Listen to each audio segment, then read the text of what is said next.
and learn here with Power to Fly. My name is Mariella Marie, and as always, I'm really excited to roll into this next hour with you all. Our guest speaker is going to talk on one of my favorite topics. I know I probably say this often, but it's just, we've been curating this program here for this month, and they're just picking a lot of topics that I just really love. And specifically with this topic, as I study theater and film, I'm really excited to hear what our guest speaker has to share on how we can just do better in this space with, video marketing and just putting ourselves on camera and getting rid of our fears and putting ourselves out there. So before we dive into the previously submitted questions that you all have submitted before this conversation, I just want to go over some quick housekeeping guidelines to make sure that we all feel comfortable and confident in this next hour. So if you are here live with us, thank you for joining. Thank you for taking time out of your busy schedules. We'd love for you to participate. And you can participate in a number of ways. You can turn on your cameras if you feel called to do so. I know that video fatigue is real, camera fatigue is real, but I know that some folks need that extra invitation to turn cameras on. And there's no shame if you don't want to turn your cameras on. I just wanted to extend that invitation for folks to participate that way if you're live with us. Otherwise, feel free to use the chat box, writing any questions that might come up in the moment if you didn't get a chance to submit previous questions. Also, to share your own tips and tricks, any resources that you find helpful as well. I really would love for everyone who's joining live to use this chat box as a way to continue to network and build meaningful connections. So feel free to use the chat box. I'd love to also know where you all are calling from. So I know that some of you who joined early already wrote in the chat where you're calling from. So if you're just joining, we'd love to hear from you in the chat. Let us know where you are. Just drop that in the chat box. I'm calling from Argentina today in Patagonia. Our guest speaker is calling from the States in Miami today. So let us know where you are. The last thing I'll say a couple more things before I get to the last thing, but if you'd like to hop off mute at any point, please let me know by raising your emoji hand. That will give me a cue that you'd like to hop off mute when the time comes for that.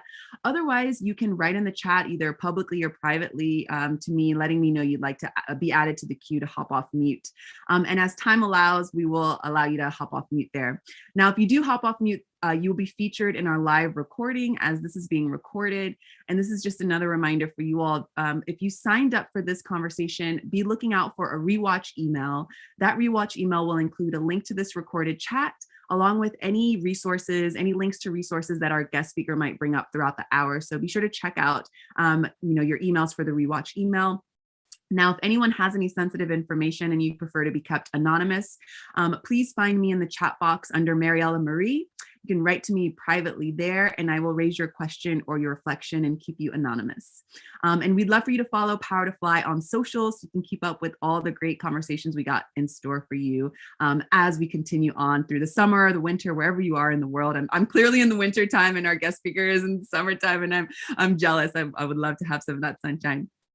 All right, but before I pass the mic to our guest speaker, I'll just take a couple seconds to introduce myself. So I love highlighting the importance of emotional intelligence in the workplace, at home, in our communities. Some folks call them soft skills. I tend to lean into power skills or essential skills. So I might bring some of my reflections to that note on how we can deepen our emotional intelligence in this space. And if anyone has any, tips or wants to philosophize with me on how we can deepen our emotional intelligence, I'd love to invite you to support the project that I'm working on that is called the Positive Force Team. You can go to thepositiveforceteam.org or you can connect with me on LinkedIn, and I'm happy to chat with you all there. All right, so without further ado, I'm going to pass the mic to our guest speaker, Katie Love, who's calling from Miami today. Katie, let us know a little bit about yourself and what you're excited to share with us today. Thank you so much. I'm excited to be talking to you. I'd say that my journey is somewhat unconventional. As I was growing up in Miami, Florida, my dream was to become a news reporter. And I had my sights set on it since I was 10 years old, and I couldn't picture myself doing anything else. But what I learned covering natural disasters, huge murder cases, and even the last 2016 presidential election was just how important the power of social media was. And what I saw was an opportunity to really pivot my career. And so in 2017, I launched Love Social Media. I was in Pittsburgh, Pennsylvania at the time, going downtown Pittsburgh, which is pretty small, going into businesses and asking them to give me a chance and let me run their social media channels. It's really spiraled and grown even more than I could imagine in the last 5 years. We've worked with a number of celebrities and multi-million dollar brands. I have a great team. I think that the foundation of my team, at the heart and soul of it, are these incredible women. And we work with a lot of female founders and female-led businesses on a daily basis.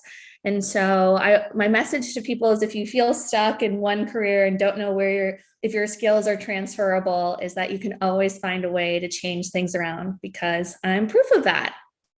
I love that. I love that message. And especially now, the current climate of the workplace, a lot of people are looking to transition or pivot or just to pick up some extra skills. And as you're saying, I have my resistance and my challenges with social media, but I love that you're able to, pick it up as a tool. I love that you are knocking on doors and showing, your passion essentially behind it. And it's great to hear that it's grown over these years. So thank you, Katie, for sharing that brief introduction with us. I know that as you roll into answering some of these questions, you will definitely, probably share some more of your lived experience. And we'd love to hear more, actually. So please feel free to do so. But before we jump into our questions, I'd love for you to highlight some of the key takeaways for today's conversation. So I would say when YouTube started in 2005, we really started to see video pick up speed. But during the pandemic is when we saw it explode. When we switched to this virtual world where the only way we could really connect with people is seeing them through social media and video. And so a lot of our clients, several businesses, have jumped on the video bandwagon, but there's still some that have been left behind. So my message to those brands and businesses who are just trying to figure out whether they need to get on video is that it is not a question of whether you need to get on video or not. You need a marketing strategy for how you're going to use video. And the thing that I have seen is that it has not only transformed businesses, but it's allowed them to connect to a whole new audience that they never thought was possible. So when you're thinking about how you're going to start incorporating video, the biggest mistake I see is just throwing something up there, getting discouraged that it didn't work, and then never trying it again. You're like, I've done that before. Okay, so number one, it takes a few months to see what is going to work. And I need you to try and test things. So if you are a business owner and you are terrified of showing up on camera, try to take a deep breath. Remember that during the pandemic, we saw like Reese Witherspoon is such an incredible example for me. She's a pioneer for, getting women on the screen and somewhat taking these serious roles. But just last week posted a video of her doing the Lizzo dance. And suddenly you're like, okay, are Reese Witherspoon and are we best friends now? Because I love that dance and I feel connected to her, right? So as a business owner, when it's hard to reach your audience and find that connection, when you see someone dancing and having fun, it brings a lot of that relatability. So I'll just roll in to the next part, which is coming up with content ideas. So we know that traditional reviews, highlighting your products or services work, but how do we transfer that into video marketing? Another tip is that those long videos or those GTV videos that we saw being popular a few years ago, they're on their way out. The attention span of the public is like, I can't even make my fingers this small, how small it is. And you need to grab them within the first 5 to 7 seconds. Your video probably shouldn't even be much longer than 15 seconds. It does vary based on the platform. So I started the conversation by talking about YouTube. YouTube is still one of the biggest, it's the number 2 for search engines, right? People say they're spending hours and hours on YouTube, but the way we utilize YouTube versus TikTok, Instagram, LinkedIn, and Twitter is very different. First of all, the format's different. Okay. So the way we're consuming the video is wide. Second of all, we are seeing more long form video. So if you're looking at your favorite YouTuber reviewing skincare products, unboxing something that you love. We're seeing those 10 to 15-minute long videos because they're storytelling.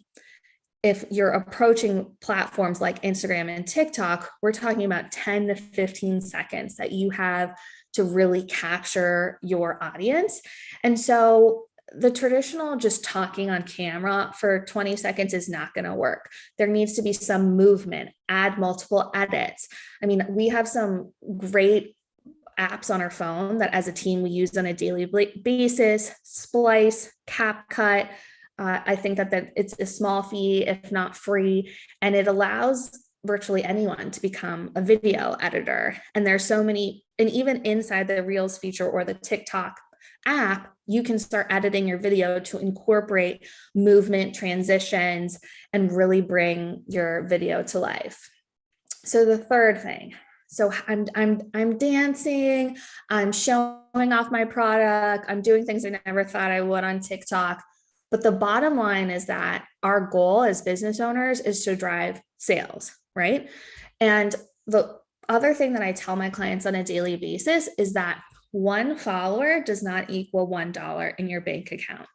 So think about what your goals are. And I want to remove the followers and likes, because that's vanity, right? That makes me feel good. I open my phone and I'm like, yay, I got another like. That doesn't mean someone likes me. So I know that a lot of our business owners struggle with putting themselves out there. And a lot of it can just be being self-conscious about, well, if I only get 10 likes, does that mean that only 10 people like me? We got to, remove all of that from it and think about what your goals are. Do you want more website traffic? Is brand awareness big, right? You're a new brand. People don't know about you. As a business, we just launched a luxury hair care product and their price point's really high, but no one in the market knows who they are. So we're starting with a brand awareness campaign, which means giving people information on the ingredients that are in these products, how high quality they are. And that's why the price point should be higher. So we're doing education, informative type of video content. But let's say you've got the audience. You're like, I've got an engaged audience. They're not buying from me. So we either have two things: the business owner who forgets to sell and they're posting pictures of their kids and their vacations. And it's like, wait, what do they do? What do they offer? Or it's on the other end of the spectrum where you're hitting them, buy this is my discount. And you're so in your face with sales. So I like to say it's like a 1, 2, 3, like, I don't want to say punch to the face, but it should be like knockout, like I'm going to sell you what I'm offering. So if you're building this whole video strategy, you're thinking about your target audience, what's going to entertain them, what do they like to watch. If you're a highly respected dermatologist, dancing to Lizzo's TikTok videos is not going to move the needle, right? But if you are talking about a life-changing procedure that you did for one of your clients and you're able to show that in an interesting way on video in 15 seconds, it might have the effect of someone seeing that and saying, wow, I really need to get that done. For example, we have a celebrity dermatologist in New York. He has a new service that really can help people who have the chance of getting skin cancer. So it removes some of the pigmentation, moles, different things on their face. And so it can make a life-changing difference. So we did a 15-second video. He starts off at the top with a hook, right? Like, here's how I saved a woman's life today. Oh, I'm watching, I'm ready, right? You're like, wait, how did you save a woman's life? And then it's 2 or 3 quick clips of the machine on the woman's face. And at the end, you can have text that says, like, this woman had an 80% chance of getting skin cancer in the next year. And we've reduced that. Wow, 15 seconds of powerful video marketing. And then another person who's like, wow, I have a similar mole, or I have similar skin pigmentation. I really need to look into that. So it's less in your face. It's less like, here's this service and it's 15% off and you need it to get it today. And it is a Memorial Day sale. And if you don't buy this, you're, that kind of tactic, which I don't love. And it's not just like hey, check me out if you want to. It's a middle. It's storytelling. It's allowing your customers to see a journey, an example of a way that your service or what you're offering has shown a powerful result. Okay, I've been talking a really long time. Do you jump in? Do we answer questions? Oh my goodness. Well, I wanted you to help set the stage with just these 3 points that are clearly, very chewy. So, and I love that you're able to give, your lived experience and different examples that can just help us understand more. So at this point, I'm going to stop sharing my screen and let's go into these questions that folks have submitted. So I see we got more and more folks joining us. And I just want to say, if you did not get a chance to submit your question, it's never too late. Please use the chat box if anything comes to mind. Even in this beautiful introduction that Katie has just given us, something might have come to mind in that moment. Please use the chat box to drop any questions or reflections. We would love to hear from you. All right, so let's start with this first question that was submitted. So what are the main reasons why businesses need a video marketing strategy? Do businesses across all industries need a video marketing strategy? I think that the majority of businesses who sell direct to consumer do need a way to incorporate video. If you are a B2B business, it's probably not as important. So if you notice that a majority of your community or the people who buy from you are on LinkedIn and Twitter, even though LinkedIn, we've started to see a little bit of video emerging, I don't think that it's necessarily where you need to place all your eggs. If you know that your consumer is on Instagram, Facebook, TikTok, Pinterest, that's where we need to see you incorporating video. Even Pinterest in the last year, we have seen a huge emergence of what they've called idea pins. So very similar to the story. The story on Instagram. It goes all the way back to Snapchat, where we discovered, wow, people really like content in 15-second consumable bite-size, pieces. And so Instagram adapted it to Instagram stories. We have TikTok, and now Pinterest also has an avenue for you to be using small bite-sized pieces of content. So if you're a business that sells direct to consumer, a video strategy is super important. And it starts off with figuring out the person that you're targeting to. I like to think about it in a couple different personas. So let's say the first person that you're targeting is a busy mom who has a couple of kids, but also works. So what does their day look like? We know that a majority of people, the first thing that they do after turning on their alarm is start to mindlessly scroll on their favorite platform, right?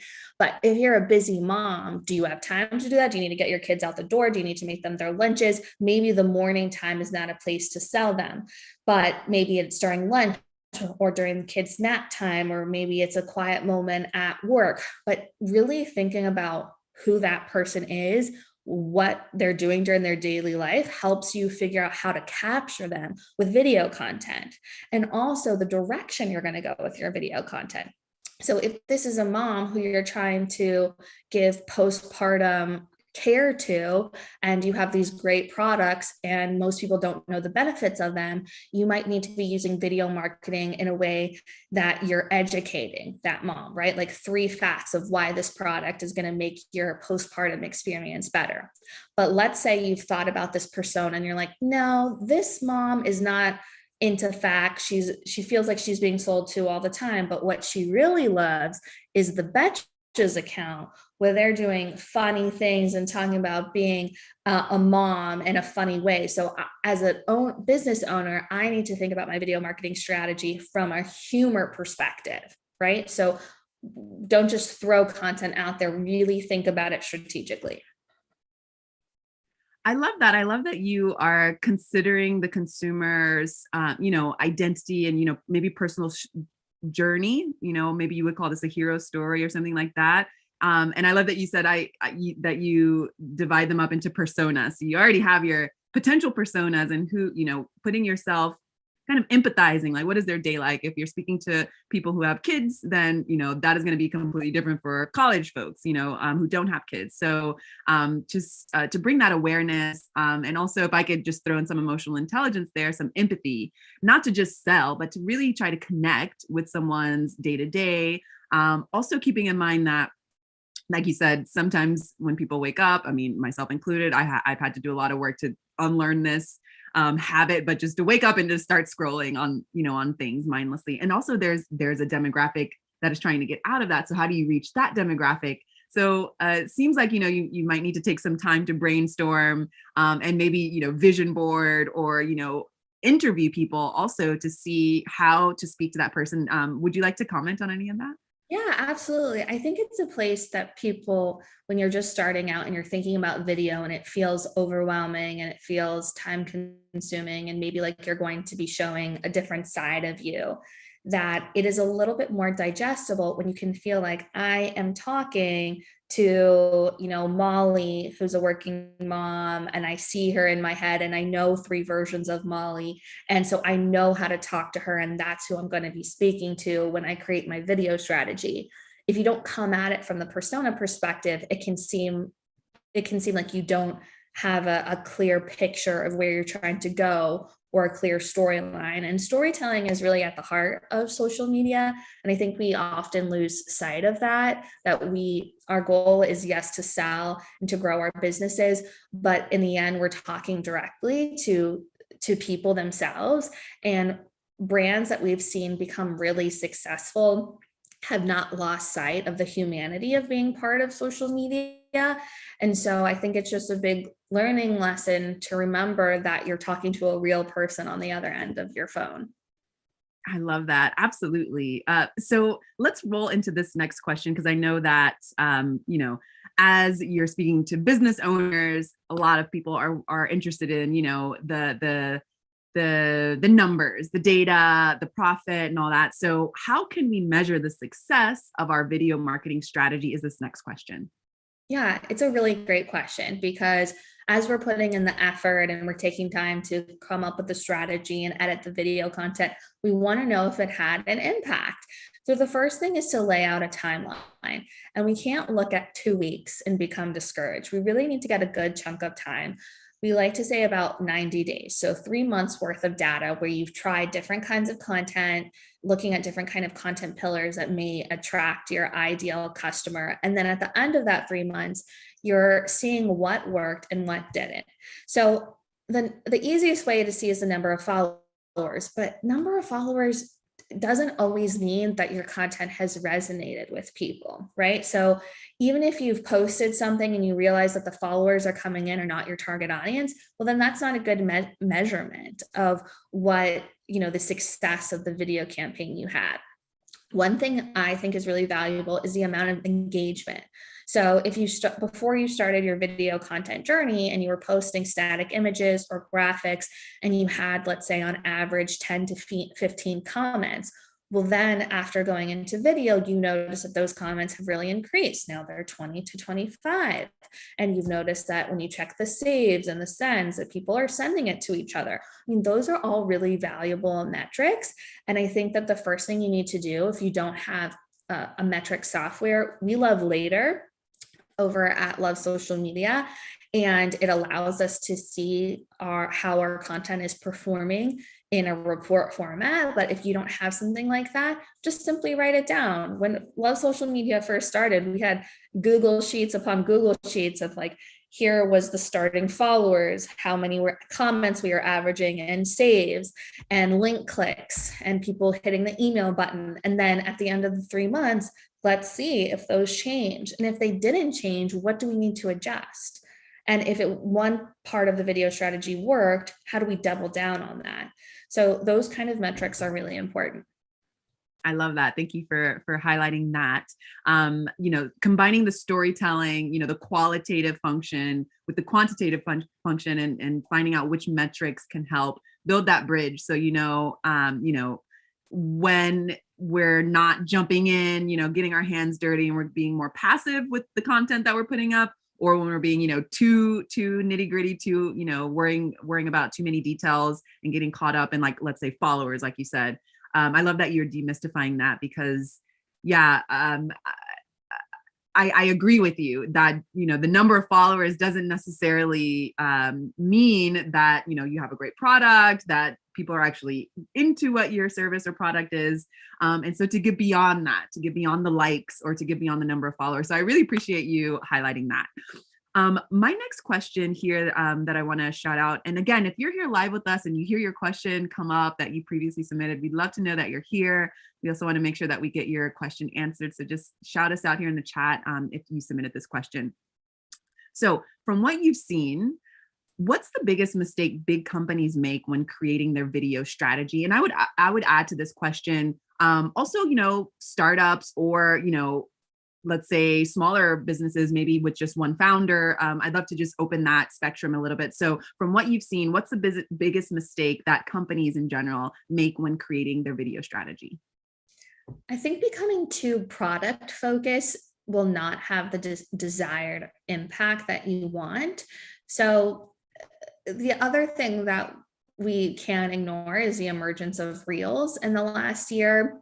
And so recently we started working with a client and they were creating a lot of video content, but they were putting it up into the IGTV section or just posting it in the regular feed. Well, that's a huge missed opportunity because we know that Instagram is really doubling down on pushing video content, especially in the Reels tab during 2022. So taking the content that you were already creating and making sure that you're making it, number one, vertical, and number two, finding trending audio.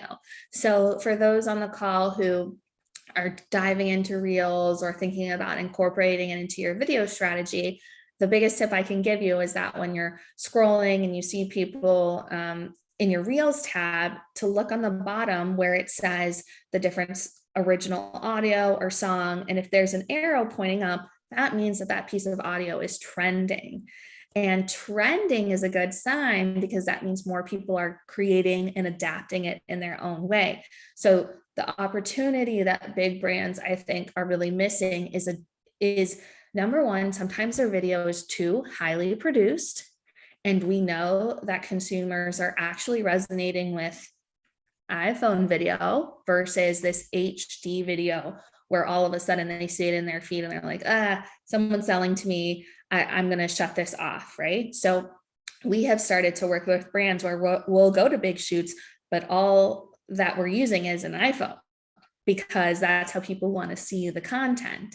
And the other thing that we've started to do is whitelist content and video content in particular from influencers.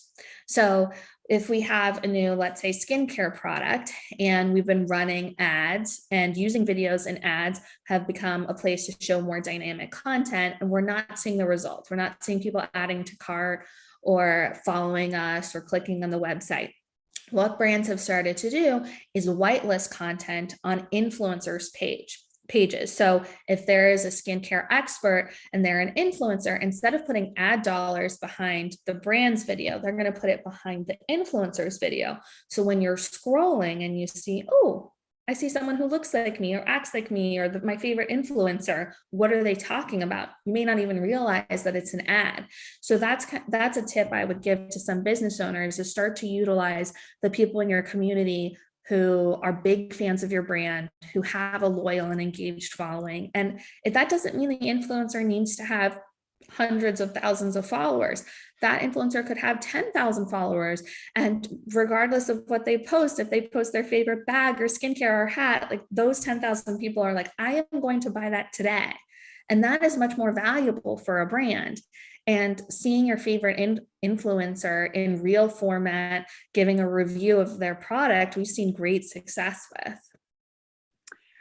That's awesome. So my question is, as everything has been changing over time, and you were saying earlier that, whenever, Instagram started or YouTube started, we used to be using just sheets to figure out, our metrics. And now, even we have different tools now to use that. And I remember when like the influencers started to appear on social media, and there was always a question on like how to get them involved. So are there any particular tools that people can look into that are trustworthy? Because that's also the things like, I don't know these people. They seem to have a lot of followers. Are they real followers, fake followers? Should I trust them with my service or product? So my follow-up question there, because I know maybe some people are interested as well. How do you find these tools that help, or do you have to do the research on your own? And do you have to reach out to those influencers? And essentially, is this also paid advertising as well?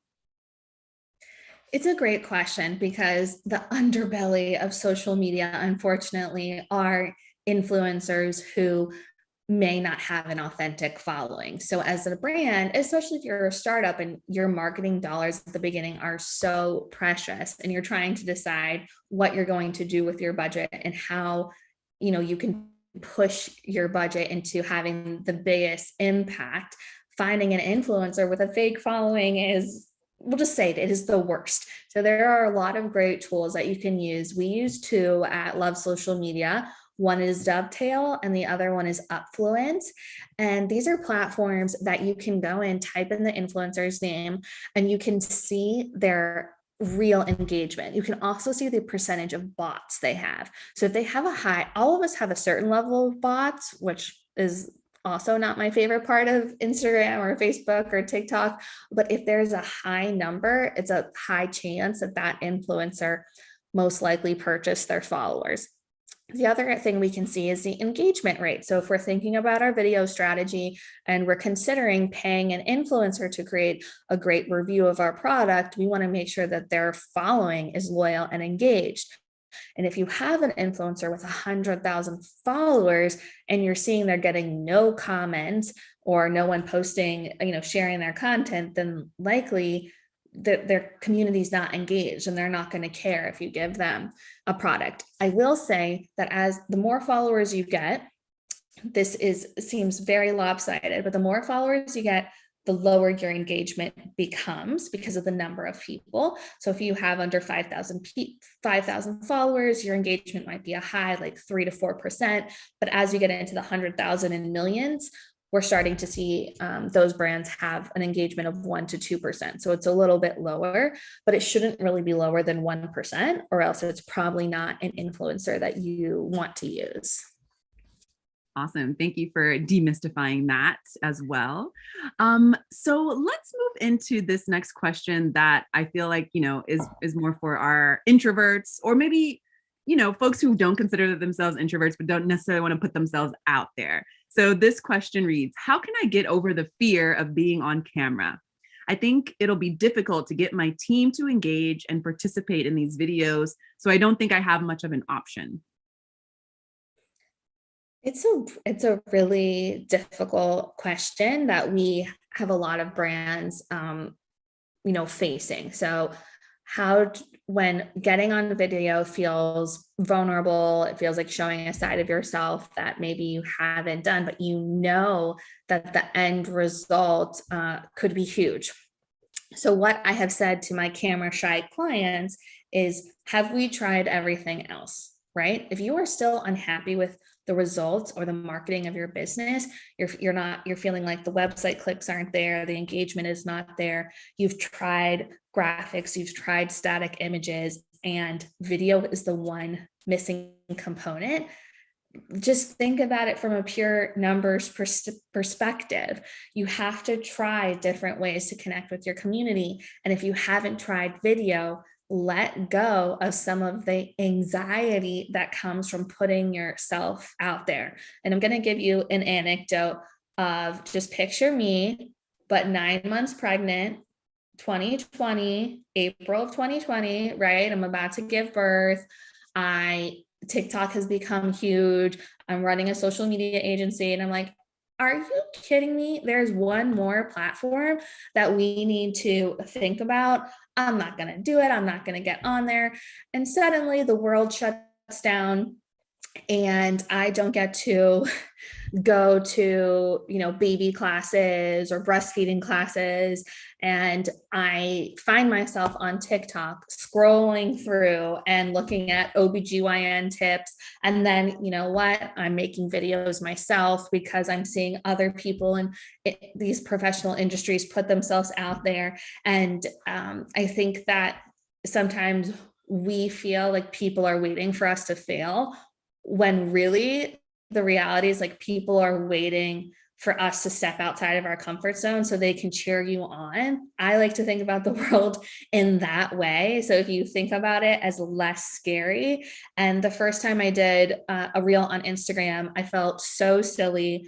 I wondered if me talking to these multi-million dollar business owners, like if it would jeopardize that because I was showing a different side of myself. I was showing myself being humorous or, like more personable with my daughters. And I was scared too. And I'm someone who has a TV background, but it's had a huge impact on Love Social Media's business. Just last week, I had a client who found me from watching one of my reels. She is a mom in my total target audience of who I want to be serving. She said she saw me doing a reel about my daughter, and her thought was, okay, I need to work with that person. So then I realized, okay, my video marketing strategy is working because I was able to reach this woman that I would love to work with. And even though I was terrified of like jumping on these trends and showing different sides of myself 2 years ago, I'm a testament that letting your guard down a little bit and showing yourself in a different light can actually be quite successful.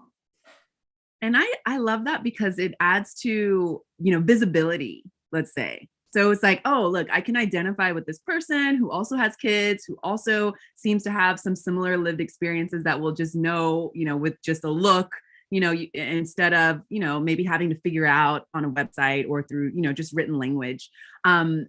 So the visibility piece is interesting there. Also, the accessibility as well, I would say, for first, in this case that you brought up, this woman who found you, being able to reach out to you in another outlet on how they could, use your service or work with you. So kudos to you for jumping in those unfamiliar waters during crazy uncertain times. Also, you were pregnant, so just got to give you just an applause there. Thank you very much. I appreciate it. Absolutely. No, because it's, of course, you probably could be doing a million other things, but you're like, okay, let me just breathe through this and record myself and see what happens. There must be just a point of just releasing and taking that leap of faith, and then to see the rewards after, the return of investment on your time, on the tools that you use to put yourself out there, that you were able to gain a client. So I would love to touch on this question here. Clearly, you are running your own business, and you made that decision to put yourself out there, and you were able to see the rewards. But this question kind of leans into someone who's working with the client that doesn't necessarily want to do that. So this question reads, my client refuses to get in front of the camera for video, and they are the face selling point of the brand. They understand the importance of video for socializing, but I still can't convince them to record. Any tips for convincing them or a workaround? Yeah, so we've certainly come up against people who are very headstrong and saying that they do not want to be the face of their brand. They do not want to put themselves out there. I think that if they continue to feel like their current marketing strategy is not working, and you are presenting them with another idea of what you think could work, you just have to frame it like that. I have tried everything. This is our last thing we can try. And so you need to think about whether you're really willing to hold your, I don't know what we would call this, but like guard up against video, or whether the success of your company is important to you. And so try something new. You can also have them start small. So if you have a business owner who is terrified of putting their face on the camera, can they do a video with a few other employees so they don't feel like the attention is all on them? Can they be interviewing somebody so they don't feel, because a lot of it at the heart of business owners' self-consciousness about putting themselves out there is what I've heard. I don't want to make this all about me. I don't want to seem conceited. I want this brand to be much more than just my face. And, those are all valid concerns, but you are the best person who's going to sell your business. You're the one that started it. You have the biggest passion for it, and that will come through in video. And when people can see you in motion and talking about it, it can have a huge impact. So start small. Maybe it's just even using the voiceover of the business owner, right? They're showing their product and you can't see their face, but you hear the voiceover of them talking. Once we have seen it over and over again, once you do the first or second video, it's kind of like riding a bike. we've seen business owners let their guard down. They think, okay, it's not that bad. And also once you see the validation come in, this is a big point about TikTok and just having my personal reference. I have grown my Instagram following to over 30,000, but that has taken years, years, years, years. And when I was really into TikTok and posting during my pregnancy, I grew to 13,000 followers in maybe a month or two. I had my first video go viral, actually, talking about my pregnancy. It hit like 1.3 million. I was able to grow so quickly because there's such an opportunity there for growth. And so if you can just think about the long-term goal and talk to your business owner about some of those examples of growth that you've seen, hopefully they'll let their guard down. I love that. I love that you're focused on letting their guard down. And also, if I can just reflect on some emotional intelligence at this point, if you are asking someone who is reluctant to put themselves on camera, obviously, it could be for many reasons. And so really the work comes with getting them comfortable. And also finding that intimate point of them that they can also feel good about watching, seeing that they are, demonstrating practicing what they preach, essentially showing themselves. And it's not easy. I mean, I studied theater and film, and I remember like one of my first classes, one of our professors asked that we record ourselves doing something. And then for the next class, we all watched the recordings. And this was, I'm not going to put what year that was because you all don't need to know how many lives I've had at this point. But it was terrifying. And people were looking at themselves saying, oh my goodness, I can't believe I said that. I can't believe I walked across the room like that. And wow, how stupid I sound, and just all these negative things. And this is just a piece, just a gem that I want to share to everyone now. And I know, Katie, I'd love to hear you reflect on this as well. But in that moment, our professor was like, now, would you say this about anyone else? Or would you say this, to someone sitting next to you? Why are you being so hard on yourself? So this practice of being comfortable watching ourselves on camera, I know that I was on a totally different route with studying that. But now that social media is opening up to lots of folks, I think it's important to do that practice. It is a muscle essentially that we have to build. Some people can turn on the camera and just, be their authentic selves and then it flies away, but not everyone is like that. So having that practice, cursing at yourself if you need to for that one round, but then not doing that ever, and so getting used to how you sound, how you look on camera, and finding ways to, make things different if you don't feel that that's how you want to show yourself. All these virtual backgrounds we can do now. So I feel like there's a way to find that intimacy with someone who is reluctant to put themselves on camera, especially if you're, a video editor or a video designer, and not just taking no for an answer, not pushing anyone either, but it, might take some extra careful time before to open those doors. And I'd love to hear you reflect on that, Katie.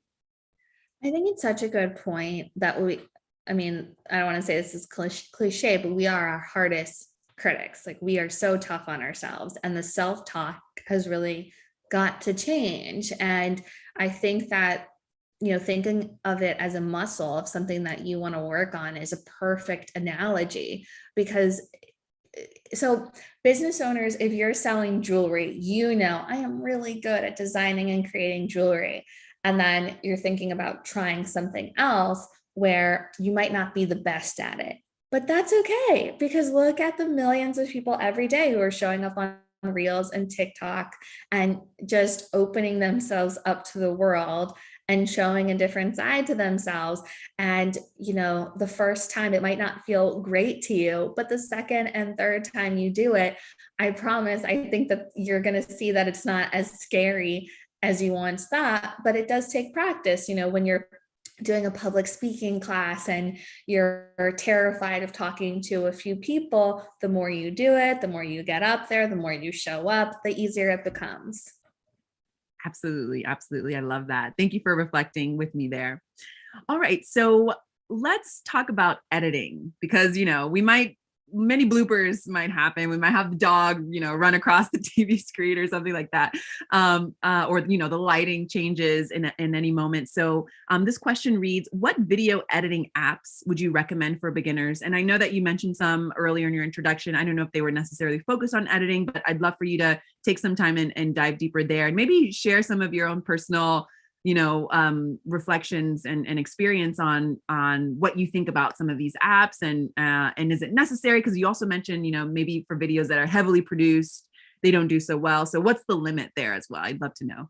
Yeah. So as someone who's come from I would say a TV background where we use Final Cut or Premiere, and it's a much more complicated editing system, I don't think that level of edits need to be seen on social media. But what I do think is important is for people to understand that different cuts, different angles, even if it's basic editing, is really going to help your video come to life. If you have edited a video inside the Instagram app, you will find that it is often very glitchy. And then you spend all this time editing something and the Instagram app closes and it is all gone. Our biggest nightmare over at Love Social Media. So we tend to recommend editing outside of the platform. You don't lose all of that great work. I personally love Splice. It's an app that's available on both iPhone, Android. I think I pay maybe $4 a month for it, and it is so worth it because you can not only trim videos or cut it up, but you can add B-roll. And so what B-roll means is if I'm talking on camera and I want to add visuals to what I'm saying, I'm going to layer the video clip on top of that. And a simple edit like that can make a world of a difference. Or there's other apps like CapCut or Canva, which I'm sure everyone on this call knows because it's become so popular in recent years. They have also created a Reels section where you can type into Reels into the search bar, and you're going to see all these examples of edited video with fun text and backgrounds, and you can use that as a template for your Reels. We've made some really creative edits by using Canva. So I would encourage you to explore. I mean, these tools are made for people who are at a beginner level. And so hopefully it's not too intimidating if you're already a Canva user to just go in, and they make it so easy to just switch out your videos and just use the same text placement and put in the text that you want. So I would really encourage you to try that.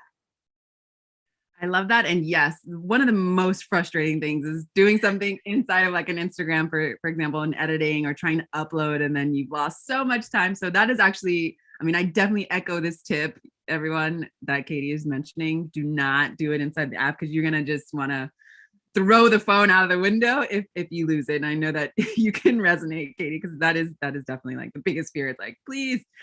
All right, so let's dive into content. We've got a little over 10 minutes left. I told you all that time would fly, but I know a lot of folks are, interested in content ideas, especially since it seems like, this social media video world is just saturated with content. So what's the right content? How do we know? And this question reads, what content ideas can you share for small businesses in particular that want to show themselves in the market where the big companies are? Yeah, it's a great question. So whenever we're creating a content strategy for a brand, the first thing we do is think about the pillars. You can think about it as themes for your business, but each week we know that consistency is so important. So if you know that you're going to do let's say, educational series, and every Tuesday you're going to post it. So we used to do a business tip Tuesday for one of our clients. And so we thought about this bucket of content where the user and the people that are on our page know, oh, every Tuesday I can expect business tips from this account. And so by creating that consistency, you'll see that the engagement starts to grow. So what other content topics can you consider for your business? Obviously, we want to sell the product, but we also want to think about your brand and business almost as a lifestyle. So what entertains, educates, your audience? What do they think is funny? And how can we lean into those topic types each week? So we are creating a consistent calendar. And also, you don't have to think so hard. So, Tuesday, Thursday are my educational tips, and Wednesday, Friday, I'm doing behind the scenes of what it's like working at our company. And then maybe Monday, we do a funny reel where we're, lip syncing to whatever is trending that week. And you have that baseline of what you're going to do. And I think that's setting yourself up for success, because these big brands and businesses most likely are hiring someone like me. So that's always something to think about when you're competing, is they have a whole team behind them that is creating nonstop content, and there's a huge budget. But when you're starting small, you have to think the way that the big brands are doing it, but do it in a way that's manageable for you. So if you hear, wow, 5 pieces of content this week or on a weekly basis, I don't think I can, operate my business the way that I want to and be putting that much content out there. Well, that is good for you to know, because you don't want to set yourself up for failure. We want to give you something that seems manageable, even if it's just 1 or 2 times a week that you're committing to show up. You're going to commit for 2 months to do it. That will have a huge impact on your business. So I encourage you to stick with it, find something that you can do, and try not to get too burnt out on it. I love that. We definitely don't want folks to get burned out, because yes, it can be very stressful to set the caliber too high and then be competing with these giants that, have, like you said, full teams doing all this content. So just like, setting the stage there, being realistic, what can we commit to? Would you also recommend for small businesses who maybe can't hire big teams to outsource, or, find, maybe different kinds of ways to create content that's already created? I'd love to hear your feedback there.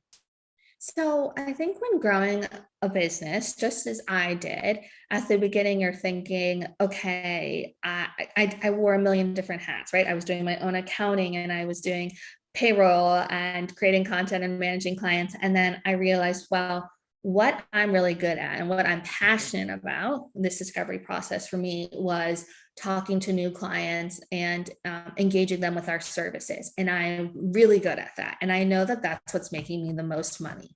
But when I spend time on payroll and contracts and other things, I'm losing precious time where I could be making money. So then as you're expanding your business, you're thinking, especially something like social media, if you get this feeling in your stomach, like, I really don't want to open up the Instagram app, this is going to make me throw up, I'm so stressed out, blah, blah, blah.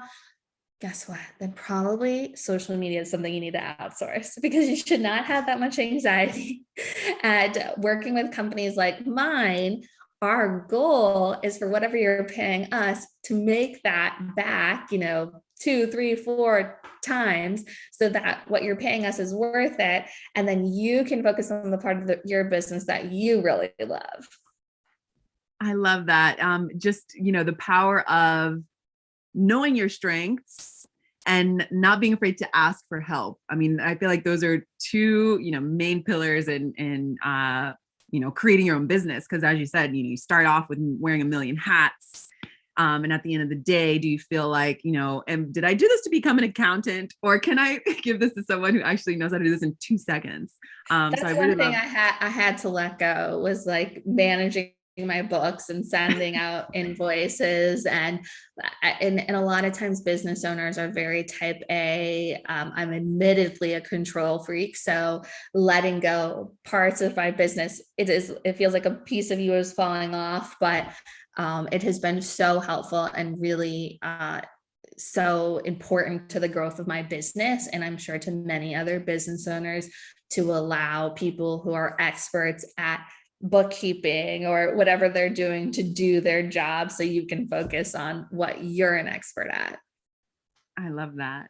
So we've got about 7 minutes left. I do have a couple more questions here, but I'm just going to put that in a general question. So a lot of folks are wondering, any tips on how to keep on top of the ratings for Instagram? Also, when are paid ads necessary? So just, fire popcorn round. Are paid ads, campaign ads necessary? It depends on what stage of your business you're at and what your goal is. I think that we have seen great success with paid ads. If you have a product that you want to be, get more brand awareness, more people buying it, paid ads allow, your content, which on an organic level may only reach so many people, to really be targeted towards that age demographic, gender, whatever their, love. I mean, when I first started learning about the world of ads, I was like, this is so creepy. Why is that? Like the other day, I was talking to my husband about LASIK eye surgery, and then all of a sudden, my Instagram feed, it's like, get your LASIK eye surgery. I'm like, no, stop listening to me. But as a marketer, I'm like, yes, like if I'm marketing LASIK eye surgery, I'm like, yes, put it out there, gotta get into your feed. So it's like actually a constant personal battle within myself about how I feel about it. But the idea is that if you are someone who, is looking for something and you're searching for it, and then you suddenly have access to a good way to solve that. I think paid ads are important and can be like really meaningful for a business. What was the second question of the popcorn round? No worries. No worries. I appreciate that. So how to stay on top of ratings on Instagram? Ratings. What do we think that means? Yeah, I Trending have no idea. topics? I didn't know that ratings were on Instagram, but how would you interpret that? I don't know if this person is here live to clarify, but maybe how would you interpret that? I would maybe interpret that as, because a question we get asked is staying on top of trends.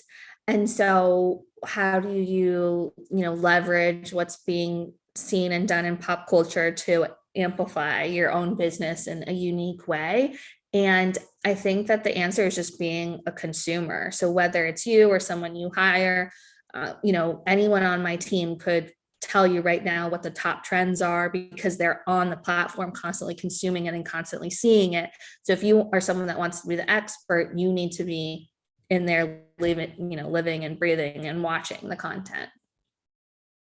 I think that's super fair to know what you are getting into and to be using that as well. So in these last couple minutes, I'd love for you to just share more about Love Social Media. Of course, I love the name, and I love that you are just a rock star in that you're just combining all of just, how to be your authentic self and marketing, using this social media realm to tackle that. So if someone were to reach out to Love Social Media, what could they expect? What is that journey like? And just because I know some folks might be interested. Absolutely. So we have a 3-pillar approach. The first is strategy and really looking at what your goals are. The second is content. How can we create engaging and compelling content? And the third is community. So after we have the strategy and the content, how do we encourage and foster people to rally around your brand and your business? So we offer social media management where we take care of everything for you.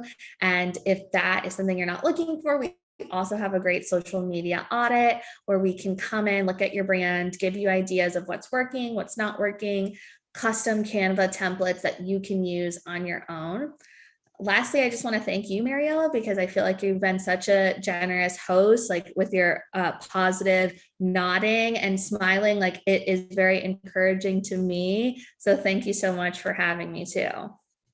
Thank you, Katie. I appreciate you sharing all your tips and tricks. And for folks who want to reach out, how can they find you on socials or your website and participate and support the work that you're doing? Yes, you can find me at Katie Love Social and our team at Love Your Social Media. Our website is loveyoursocialmedia.com. Feel free to let me know that you saw me here on Power to Fly, and I'd love to connect. Awesome. Great. So we are actually done with this conversation. We tackled almost all the questions that you all have submitted. I would say actually all, because the ones that I didn't tackle, you were mentioning in your introduction. So thank you so much for being so thorough, Katie. Thank you for bringing your personality, your authenticity, your positivity to this talk. And I just want to encourage everyone to do that in their social media. Bring what you just saw, Katie, bring that to your social media strategy as far as video marketing is concerned. And feel free to reach out to Katie Love and Love Social Media. It's been a pleasure. And I'll see you all on